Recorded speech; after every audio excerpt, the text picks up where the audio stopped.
And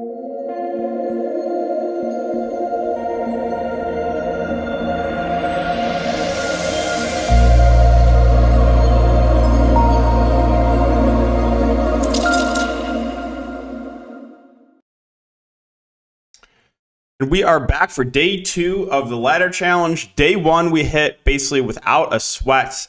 We hit Kelly Olynyk over his first half PRA. That hit in the first quarter. And we hit Rudy Gobert over his fantasy score. That hit early in the third quarter. So hoping for another sweat-free one here. And the board today, honestly, is pretty tight. We got a couple games that have some blowout risk. And there wasn't a ton of value, but there were 2 plays that I do like. And unfortunately, the YouTube video last night, Keldon Johnson wasn't even on the injury report. He just got ruled out. So that was a little bit annoying. But yeah, today's, we're going to try to turn $50 into $150. And the first play we're going to talk about is one we actually talked about in the YouTube video last night. And we're going to be going to Kristaps Porzingis. However, I actually prefer his fantasy score a bit to the PRA. We're going to take more than 41.5 fantasy score here for Kristaps Porzingis. Again, with Kyle Kuzma off the court, you get a pretty significant usage bump to Porzingis and Beal, where they become the clear go-to guys. And we talked about this also last night. The Wizards have been involved in a lot of blowouts of late, which kind of kept the minutes relatively low. I'm expecting 36 to 38 minutes from Porzingis here. The Magic, I'm not scared of them defensively. It's not like I'm worried about Wendell Carter Jr. or Paolo Banchero or whoever they try to throw on Porzingis.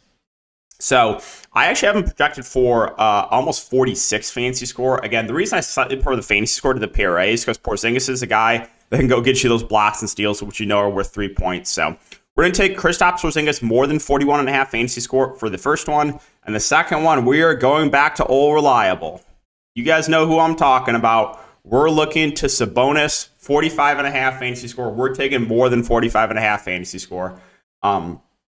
This guy rarely lets me down. He's been ultra consistent. And if you take a look at this game total against Boston, I know Boston's known for being a solid defensive team. It's a 238.5 over under, and the Celtics are only 4.5 or 5-point favorites now. So this game should stay competitive. It's a big game for Sacramento playing at home against one of the top teams in the East. And you're just going to get close to 40 minutes from Sabonis, right? We've talked about this recently in competitive games. He's playing close to 40 minutes a night. He's a guy that can stuff a stat sheet. He's getting close to double-digit assists every single night. He's almost getting a triple-double every single night. He was a little bit quiet in the scoring end last game. That's because De'Aaron Fox took over. But we've seen a couple big scoring nights from him recently. 20 plus 30 here against Washington.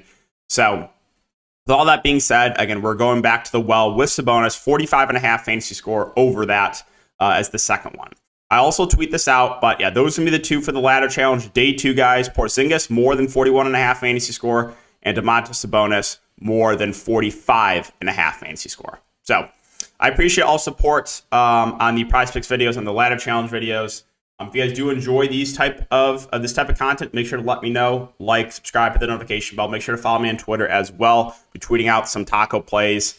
And yeah, hopefully you have a great day. Hopefully we can move on to day 3. And we'll see you all in the next video.